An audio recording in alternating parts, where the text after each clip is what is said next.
Welcome to पिंशू kitchen. आज आपण उपासाचे छान स्वादिष्ट खमंग आणि चविष्ट असे थालीपीठ बघणार आहोत। बघू शकता किती छान झालेले आहे, मी दाखवत आहे तुम्हाला। आणि दह्यासोबत खूप रुचकर आणि स्वादिष्ट लागते। चला तर व्हिडिओला सुरुवात करूया। खूप छान अप्रतिम होतात। त्यासाठी मी 2 मिरच्या घेतलेल्या आहे हिरव्या,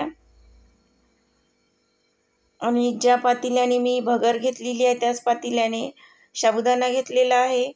आता साबुदाणा छान कढईमध्ये आपण भाजून घेऊया। साबुदाणा भाजायला 3 ते 4 मिनिट लागतात। गॅस हा मंदच ठेवायचा आहे। आणि छान आपला साबुदाणा फुललेला आहे, बघू शकता। अशाच प्रकारे साबुदाणा आपल्याला फुलून घ्यायचा आहे। आता ते एका प्लेटमध्ये काढून घेऊया आपण।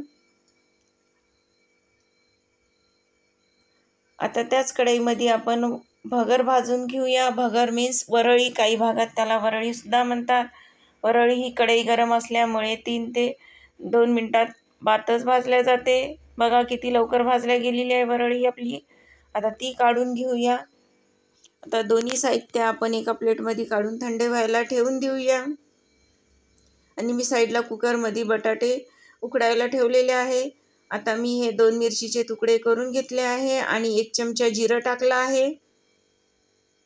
आता मिक्सरला छान असं बारीक वाटून घेतलेलं आहे, मी दाखवते त्याप्रमाणे बघा तुम्ही। अशा प्रकारे वाटून घेतलेला आहे। आता आपण साबुदाणा पण मिक्सरला फिरून घेऊया। बघा किती छान फुललेला आहे साबुदाणा। बघा मिक्सरला छान आता साबुदाणा पण बारीक फिरून घेतलेला आहे। साबुदाणा भाजून घेतला असता छान मिक्सरला फिरवल्या जाते। तर एका प्लेटमध्ये आपण ते सुद्धा काढून घेऊया।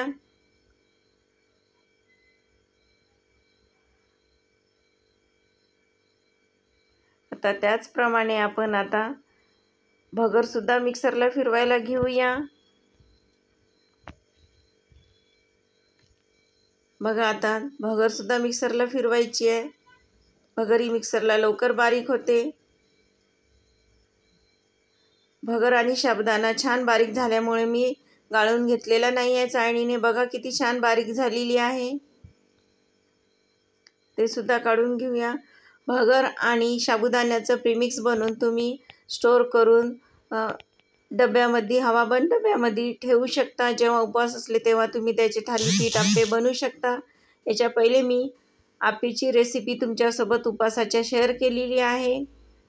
त्याची लिंक मी तुम्हाला डिस्क्रिप्शन बॉक्समध्ये देणार आहे। त्यात आता मी चवीनुसार चटणी टाकली आणि चवीनुसार मीठ टाकायचं आहे। आणि मीडियम आकाराचे 2 बटाटे घेतले आणि 1 अर्धा घेतलेला आहे। छान त्यात मिक्स करून घ्यायचं आहे। बारीक करून बटाटा घेतलेला आहे मी वाटीच्या साहाय्याने। बघा छान बारीक झालेला आहे आपला बटाटा।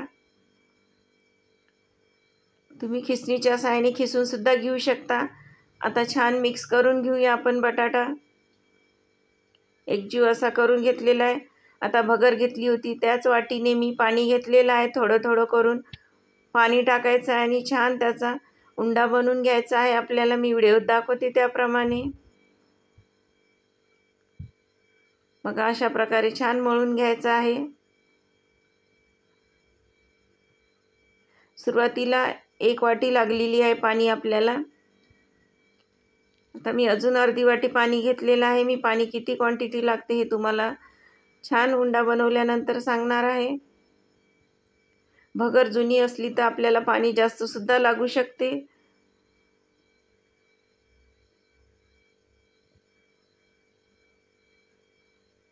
छान आता एकजीव असं मळून घ्यायचं आहे। सुरुवातीला आपलं हे जिन्नस मुरल्याशिवाय एकजीव असं होणार नाही आहे। एकूण आपल्याला 1.5 वाटी पाणी लागलेलं आहे। आता याला 15 ते 20 मिनिट छान मुरायला ठेवून देऊया। छान आता 20 मिनिटानंतर मी बनवायला थालीपीठ घेतलेले आहे। त्याचे गोळे वळून घेत आहे छोटे छोटे।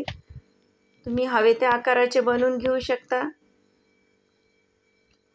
छान आपले स्वादिष्ट, खमंग आणि चविष्ट असे थालीपीठ होणार आहे। ज्याला उपवास नाही ते सुद्धा खाईल आणि तुम्ही नाश्त्याला सुद्धा बनवू शकता। बघा अशा प्रकारचे आता एक मी प्लास्टिक घेतलेलं आहे आणि त्याला तेल लावून छान थापून घेत आहे.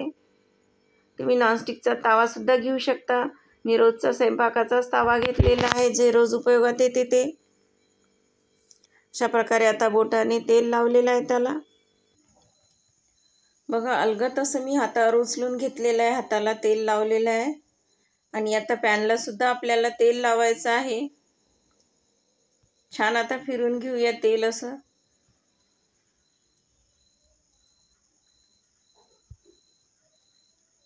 बघा किती छान आपले थालीपीठ तयार होत आहे. आता थालीपीठ टाकल्यानंतरही तेल सोडायचं आहे आपल्याला.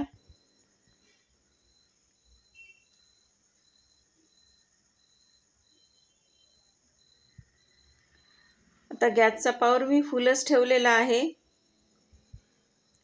आपले दोन्ही साईडनं जोपर्यंत थालीपीठ भाजत नाही तोपर्यंत गॅसचा पॉवर हा फुलच ठेवायचा आहे आणि मधामधात मीडियम करायचा आहे. तुम्ही बघू शकता. छान आता दोन्ही साईडनं होते तर राहायचं आहे. तर दुसरं मी एक थालीपीठ तुम्हाला बनवून दाखवणार आहे. बघा, अशा प्रकारे छान बनवायचं आहे.